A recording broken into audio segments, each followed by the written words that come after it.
3 दिन पहले नारद जी मिले थे ठाकुर जी को।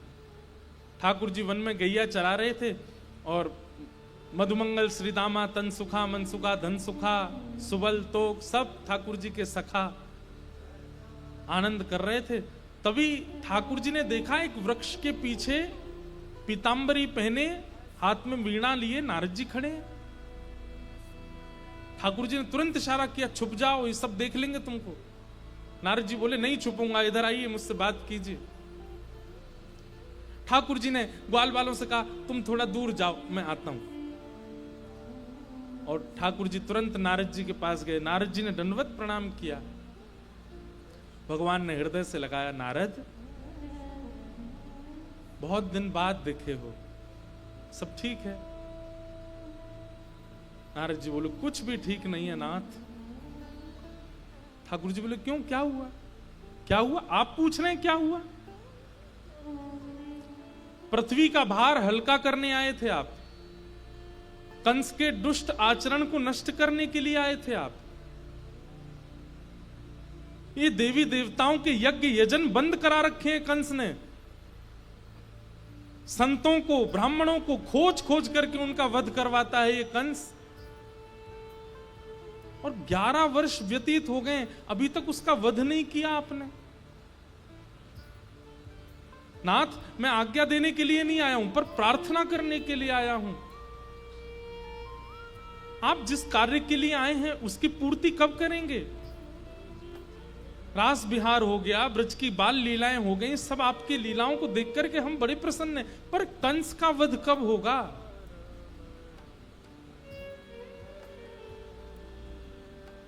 बंधुओं, आप सुनकर के आश्चर्यचकित हो जाएंगे। परब्रह्म परमात्मा त्रिलोकीनाथ स्वामी जगन्नाथ श्री कृष्ण कह रहे हैं, नारद, सच पूछे तो मैं भूल गया था कि मुझे कंस को मारना है। इन ब्रजवासियों के प्रेम में, इन ब्रजवासियों के स्नेह में मैं इतना व्यस्त हो गया हूं कि मुझे और कुछ विचार करने की इच्छा नहीं होती। अरे नारद, मैं ये भी भूल गया हूं, तुझे देख करके मुझे याद आया कि मैं परमात्मा हूं। मैं ये भी भूल जाता हूं कि मैं ईश्वर हूं। प्रेम का आवरण बहुत विशाल है नारद। उसके आगे मैं जो वेदों में वर्णन करवाता हूं कि मोह और इन सब के बंधनों से मुक्त होने का क्या क्या उपाय होता है, मैं स्वयं को इन ब्रजवासियों के प्रेम में स्वयं को बंधा हुआ अनुभव करता हूं। कंस को मारना है ये मुझे याद नहीं था। नारद जी खड़े हो गए, बोले, आप ये भूल गए कि कंस को मारना है? अगर आप भूल गए हैं तो मुझे बहुत कुछ याद दिलाना पड़ेगा। कंस को मारना है, जरासंध का वध करना है, काल यवन का वध करना है। जरासंध 16 बार चढ़ाई करेगा, उसकी समस्त सेना को नष्ट करना है, क्योंकि उसकी सेना में ही पृथ्वी पर भार बने हुए सारे राक्षस रहते हैं। द्वारिका की स्थापना करनी है, परांबा जगदंबा लक्ष्मी रुक्मणी रूप में आएंगी, उनसे विवाह करना है। महाभारत का युद्ध करा करके अर्जुन को गीता का ज्ञान उपदेश दे करके पूरे विश्व को ज्ञान से अवगत कराना है।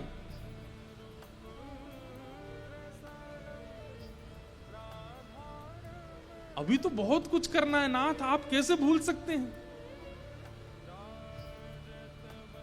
ठाकुर जी मानो बैठ करके वहीं रुदन करने लगे। नारद जी बोले, भगवान क्या हुआ? आप मुझे बताएंगे कि रुकावट कहां है, मैं कुछ आपकी मदद करूं। और मुझे कहने में लज्जा होती है कि मैं परमात्मा के आगे ये कैसे कह सकता हूं कि मैं कुछ मदद करूं। ठाकुर जी कहते हैं, नारद, मेरे सखाओं को देख रहे हो तुम? उन सखाओं में तुझे एक वो दिखा है, थोड़ा फटे हुए से वस्त्र पहने हैं, थोड़ा उधरे हुए से वस्त्र, वो मेरा मित्र है, उसका नाम है मधुमंगल। तुमको पता उसका स्वरूप क्या है? वो सुबह उठता है, उठते ही अपने भवन से नंद भवन आता है और आंख पर हाथ धर के आता है, किसी को नहीं देखूंगा, सबसे पहले कन्हैया को देखूंगा, और जब मेरा मुख देख लेता है तब जलपान करता है। मैं इसको छोड़ के चला गया तो इसकी हालत क्या होगी। वो पतला सा तुमको दिखाई दे रहा है, तुम जोर से हवा भी चल जाए तो उड़ने लगता है, उसका नाम मनसुखा है। जब तक मैं प्रसाद नहीं पा लेता, मेरी थाली में कुछ बच नहीं जाता, तब तक वो भोजन नहीं करता। मेरी थाली में ही पाता है और मेरा उच्छिष्ट ही पाता है। आज तक 11 वर्ष की आयु हो गई मेरी, मैंने कभी उसको नवीन प्रसाद पाते नहीं देखा। वो मुझसे रूठ भी जाता है, नाराज भी होता है तो गुस्से में मांग लेता है मेरी थाली, लेकिन पाएगा वही जो मैंने खाया होगा, मेरा उच्छिष्ट पाता है। मैं चला जाऊंगा तो भूखा रहेगा वो। मेरी यशोदा मैया जो प्रतिक्षण प्रतीक्षा करती है कि कन्हैया अब आवेगो, कन्हैया अब आवेगो। अरे मैंने ऐसा प्रेम नहीं देखा नारद कि जहां हर दिन अपना पुत्र पिछले दिन से अधिक प्रिय लगता हो मां को। मैं कल जैसा यशोदा मैया को लगता था, आज उससे अधिक प्रिय हूं, और आज जैसा हूं कल उससे अधिक प्रिय हूं। अरे नारद, मैं किन शब्दों में इन ब्रजवासियों का प्रेम बताऊं। संसार के लोग सुख को वस्तुओं में ढूंढते हैं, अपनी भूख को व्यंजनों से दूर करते हैं, पर इन ब्रजवासियों का सुख, वस्तु, व्यंजन सब कुछ मैं हूं। मैं यदि इन्हें छोड़ करके चला गया तो ये कैसे जिएंगे।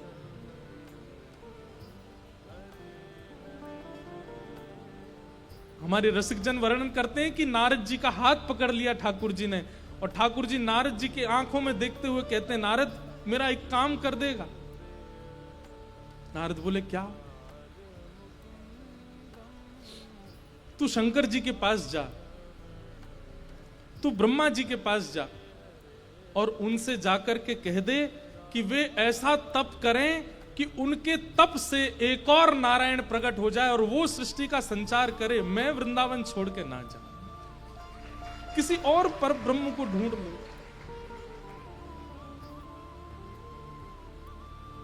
क्या पर ब्रह्म की पदवी कोई और ले सकता है नारद? मैं इन ब्रजवासियों से दूर नहीं जा सकता।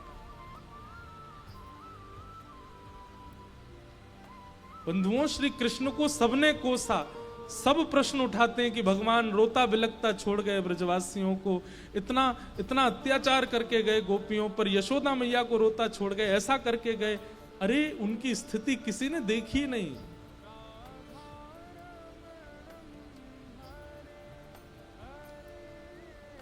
नारद जी चिंतित हो गए, प्रभु आप क्या बोल रहे हैं? परमात्मा कोई जन्म लेता है? परमात्मा कोई तत्व है जो दोबारा कहीं और से आ जाएगा? परमात्मा सदा एक ही रहता है। ये बात मुझे आपको बतानी पड़ रही है, इससे मुझे लज्जा हो रही है। आप वह परम तत्व हैं जो प्रथम है, जो आदि है, जिसका कभी जन्म नहीं होता है, जिसका कभी मरण नहीं होता है, जो कभी प्रकट नहीं होता, जो कभी अप्रकट अदृश्य नहीं होता, जिसकी भ्रकुटी पर पूरी सृष्टि चलती है, जिससे ब्रह्मा प्रकट होते हैं, जिससे शिव प्रकट होते हैं, जिससे ये तीनों लोग प्रकट होते हैं, वो हैं आप। आप कैसी बात कर रहे हैं मुझसे? ठाकुर जी मानो अपने कान बंद करते, मुझे मत सुनाओ ये सब।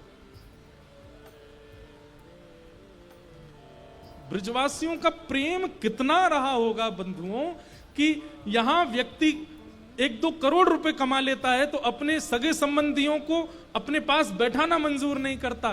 ठाकुर जी जो त्रिलोकीनाथ हैं, वो सामान्य से ब्रजवासियों के प्रेम में ये भूलने को तैयार बैठे कि मैं परमात्मा हूं।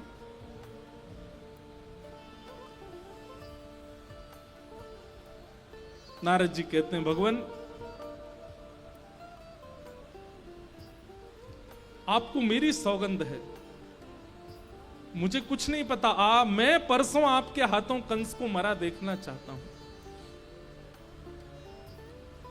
और ये पूरी लीलाओं का विस्तार आपको करते हुए पुनः वैकुंठ आना है।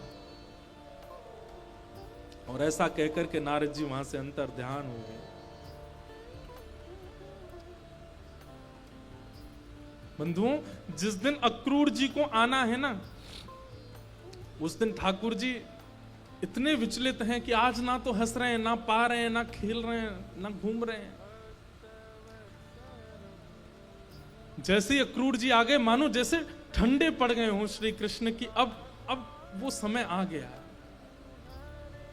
और अब अक्रूर जी कह रहे हैं कि कंस ने पुरस्कृत करने के लिए बुलाया है, नंद यशोदा दोनों मना कर रहे हैं, नहीं हमारो लाला नहीं जाएगो। तब अत्यंत कष्ट में, अत्यंत वेदना में, अपने हृदय पर पत्थर रखते हुए श्री कृष्ण रोने लगते हैं और मैया यशोदा से कहते हैं, मैया हम बे, तू क्यों चाहेगी कि मुझे पुरस्कार मिले? तू तो बस मुंह को उखल में बांधनो चावे, तू तो मेरे पीछे छड़ी लेके भागनो चावे, तू तो बस अपनी गैयान को चरवानो चावे, तू क्यों चाहेगी कि मुझे पुरस्कार मिले? दुनिया के बालक ऐसे ऐसे पुरस्कार जीत के आमे, मेला देखवे जामे, मैं और दाऊ दादा कभी वृंदावन से बाहर भी गए, कभी जानी ना दे हमें। अरे दाऊ दादा जा, मैया की तो ऐसी मन में है जी हम दोनों ने घर में ही बूढ़ा कर लेगी, कहीं ना जान देगी हमें। ये सब बात ठाकुर जी हृदय पर पत्थर रख के कह रहे ताकि मैया के मन में संवेदना हो जाए और मैया जाने की स्वीकृति दे। ठाकुर जी रूठ करके भीतर चले गए, नाटक कर रहे हैं, मन से नहीं चाहते पर कुछ तो करना पड़ेगा जाने के लिए। यशोदा मैया घबरा गई, अरे मेरो लाला तो बहुत मन में ले गयो भैया बात को। यशोदा मैया गई, हृदय से लगा, श्याम सुंदर, अरे कन्हैया सुन, तू को कैसो पुरस्कार चाहिए, मैं दे दूंगी, तू को नंद बाबा से दिला दूंगी। ठाकुर जी गोद से उतर के जाने लगे, मुझे ना चाहिए मैया, सब घर में ही व्यवस्था कर दो, मुझको यहां तक कहीं मत जान दियो तुम।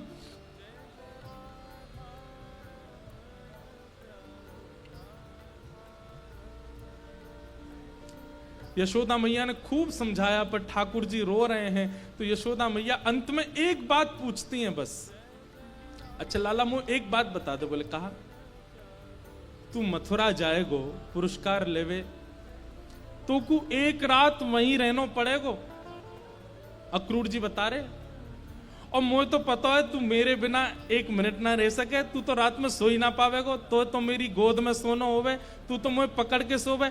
अब रात में तू वहां कैसे सोएगो, मैं तो जाऊंगी ना संग में, फिर क्या होएगो? यशोदा मैया को लगा है कि कन्हैया ये बात सुनकर के मना कर देगा कि ना मैया तेरे बिना तो मैं रह ना सकूं। ठाकुर जी रह नहीं सकते हैं लेकिन बोल पड़ते हैं, मैया मैं तू कुछ सौगंध खा के कह रहा हूं, मैं तेरे बिना रह के दिखाऊंगा, तू मुझे भेज तो सही। ये बात सुनकर के यशोदा मैया को प्रिय नहीं लगा। तू रह लेगो लाला? हाँ मैया रह लूंगा, तू भेज तो। इसके बाद मैया कुछ नहीं बोली।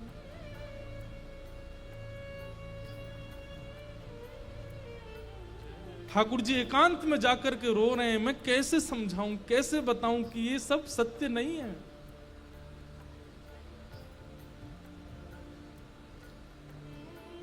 रात्रि का समय हो गया, पूरे ब्रज में हवा की तरह बात फैल गई। आज ब्रजमंडल में आनंद नहीं है। आज ना तो किसी घर में गाय का दूध निकाला गया है, ना कहीं पशु पक्षी चहक रहे हैं, ना किसी प्रकार की कोई व्यवस्था हो रही है।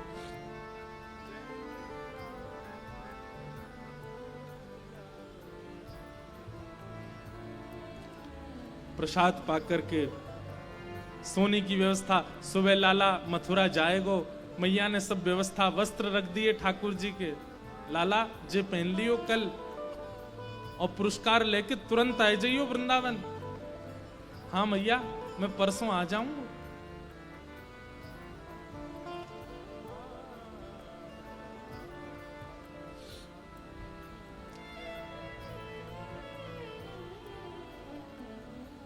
एक जगह वर्णन आता है कि श्री ठाकुर जी रात में मैया के पास सोए हैं और मैया को अंक में भर करके सोए हैं।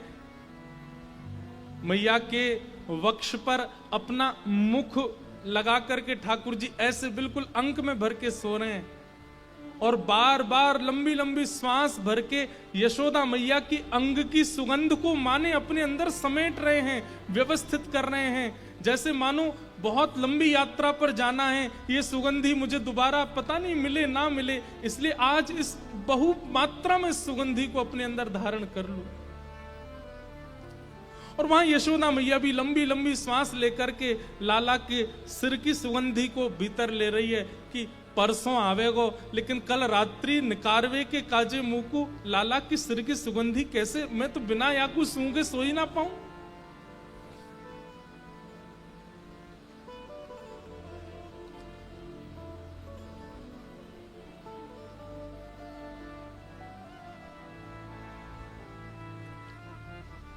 प्रातः काल का समय हो रहा है और श्री यशोदा मैया अत्यंत व्याकुल हैं। सूर्य उदय होते समय सब ब्रजवासी प्रार्थना कर रहे हैं, हे सूर्य नारायण आप उदित मत हो, क्योंकि आपके उदित होते ही कन्हैया चलो जाएगो। सूर्य उदय जैसे ही हुए सब ब्रजवासियों के रो नहीं रहे हैं, बस सिसकारियां चल रही हैं कि अब हम कैसे जिएंगे।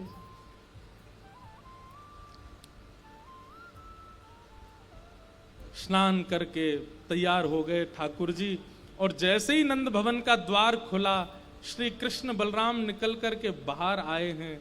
ब्रजवासियों पर तो मानो जैसे विरह का पहाड़ टूट पड़ा हो। ये बात बंधुओं तब है कि जब ब्रजवासियों को यह पता है कि परसों कन्हैया आ जाएंगे वापस, तब इतने व्याकुल हैं ब्रजवासी।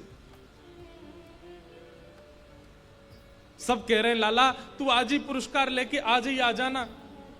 अरे तू संध्या तक भी प्रतीक्षा मत करवावे लाला, तू हम सत्य बता रहे हैं, हम कैसे रहेंगे तेरे बिना। जो जो गोपियां ठाकुर जी की शिकायतें करती घूमती थी, आज वो सब गोपियां ठाकुर जी से कह रही लाला हम तेरी कोई शिकायत ना करेंगी, पीछे वालों द्वार हमेशा खोल के रखेंगी, तू जो मटकी चाय फोड़ जाइयो, तू जैसो चाय माखन खाए जाइयो, तू जो चाय तू बछड़ाने लेके भाग जाइयो, तू जो करेगो हम सब राजी, तू मत जाना। ठाकुर जी कह रहे अरे ये आश्चर्य काय को है रो, मैं कोई हमेशा को थोड़ी जा रहा हूं, मैं आ जाऊंगा परसों।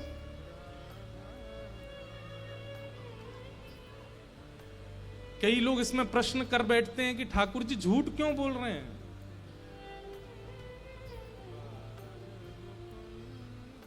बंधुओं, अगर किसी असत्य भाषण से अपने प्रियजनों के प्राण बच रहे हों तो वहां असत्य बोलना दोष नहीं होता। ठाकुर जी सत्य बोल देंगे ना तो ये ब्रजवासियों के प्राण चले जाएंगे, कोई जीवित नहीं बचेगा इनमें से। कई बार उम्मीद देना इसलिए आवश्यक होता है कि हमारे प्रिय के प्राण उस उम्मीद पर टिके रहें।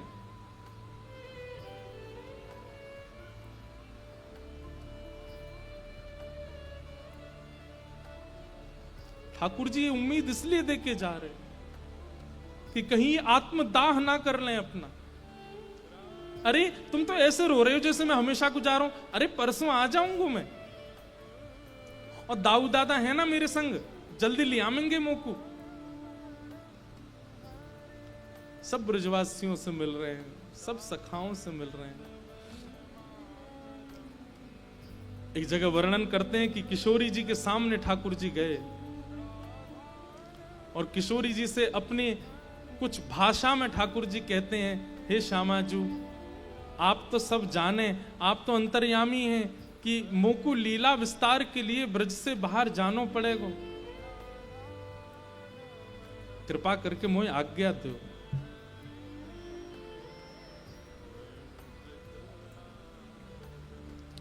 किशोरी जी कहती हैं इसका उत्तर मुझे क्या देना चाहिए, आप ही बता के जाओ।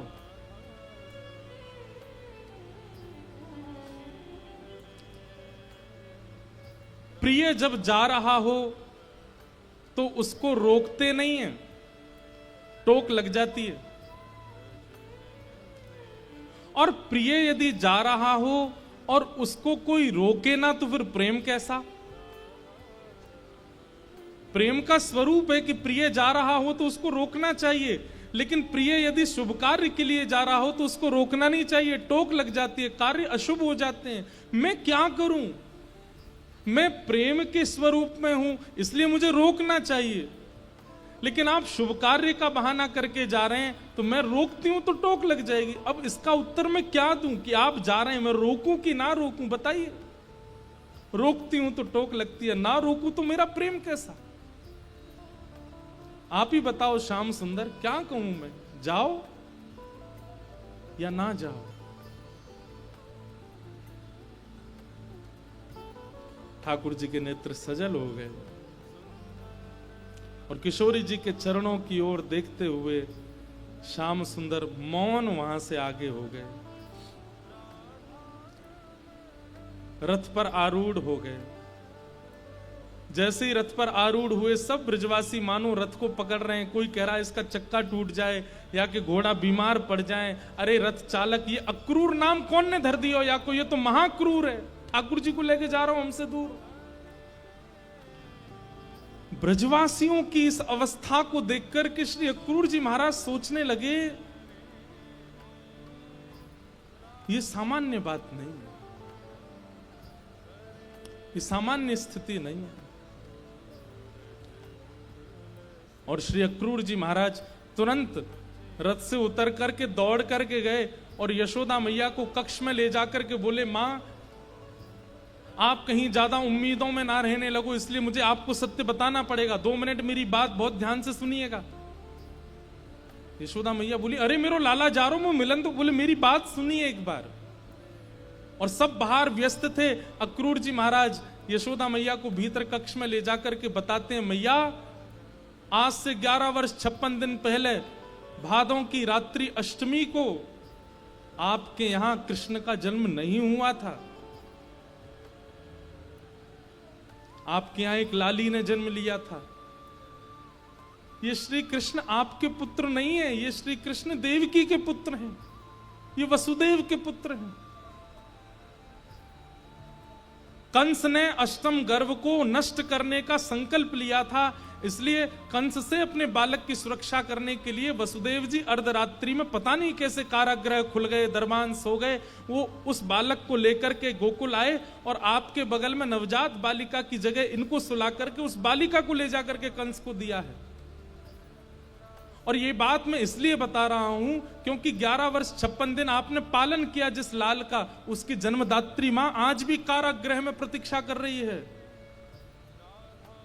और अब कृष्ण के जाने पर अगर कृष्ण लौट करके आए वापस, तो वो मां जीवित नहीं रहेगी, वो बहुत प्रतीक्षा कर रही है। मैं रोज मिलता हूं देवकी से। आपने तो पालन किया है कृष्ण का, उन्होंने तो जन्म दिया है, इसलिए मां अगर कृष्ण लौट करके ना आवे तो आप परेशान मत होइएगा, क्योंकि वो अपनी वास्तविक मां के पास जा रहे हैं।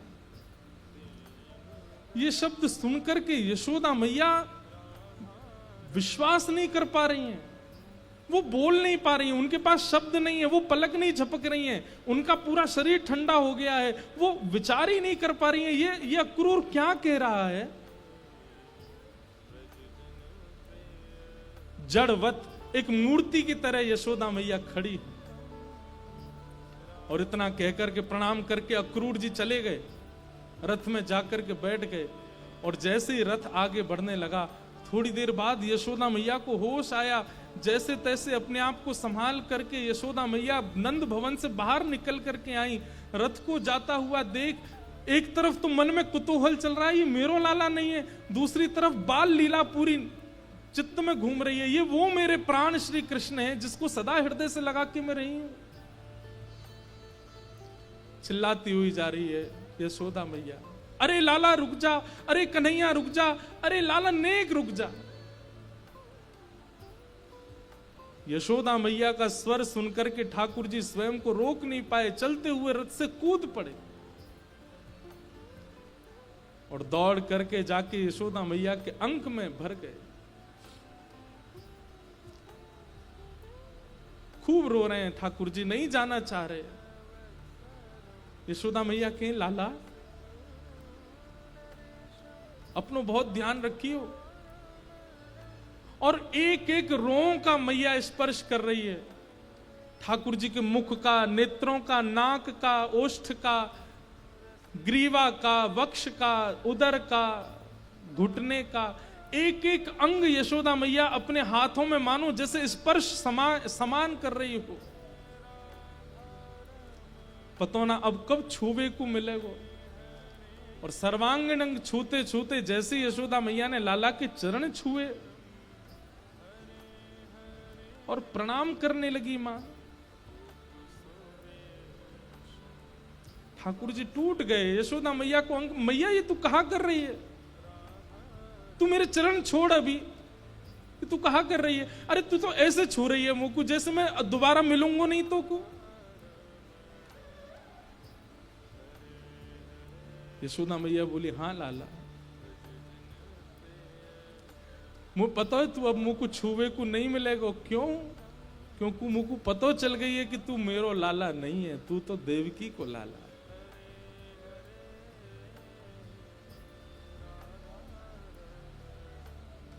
भादों की अष्टमी की रात्रि को कहा भयो मुंह को अक्रूर जी ने सब बताए दिए लाला।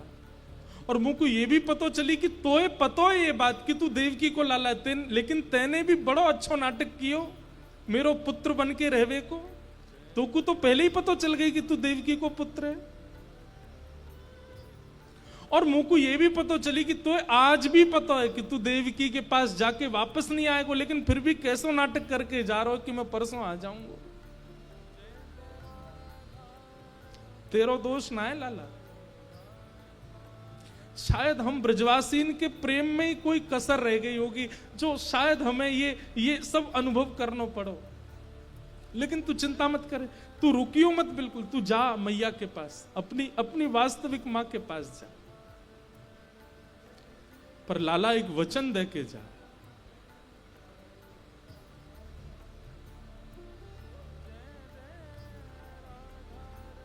यशोदा अस्वस्थ है तू मत आइयो, यशोदा कहीं गिर गई है तू मत आइयो, यशोदा के चोट लगी तू बिल्कुल मत आइयो। लेकिन जब तू को पतो चले कि यशोदा मरवे वारी है लाला, तू वह समय आ जाइयो बस। और मैं अपने प्राणन से प्रार्थना करूंगी कि तब तक नहीं निकले जब तक मेरो लाला मेरे सामने नहीं आ जाए।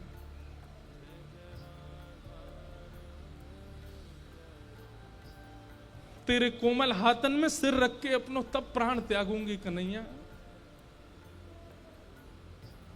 खूब सेवा करियो देवकी की, खूब प्रेम करियो, वाने भी बहुत तपस्या करी जो तो मेरे पास भेज दियो। लेकिन लाला बस एक अधिकार मुंह को दियो कि मैं तेरे दर्शन करते हुए प्राण त्यागूं अपने।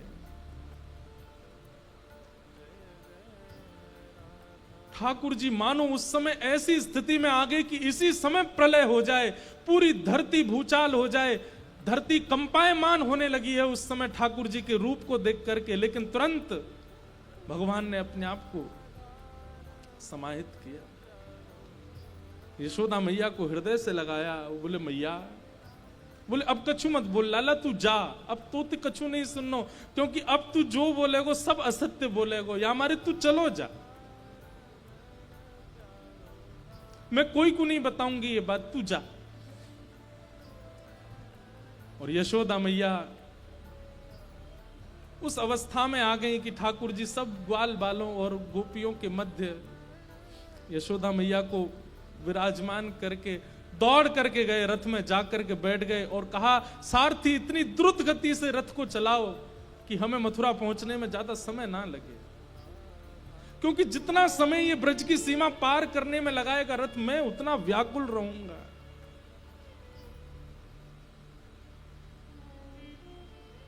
और ठाकुर जी मथुरा चले गए।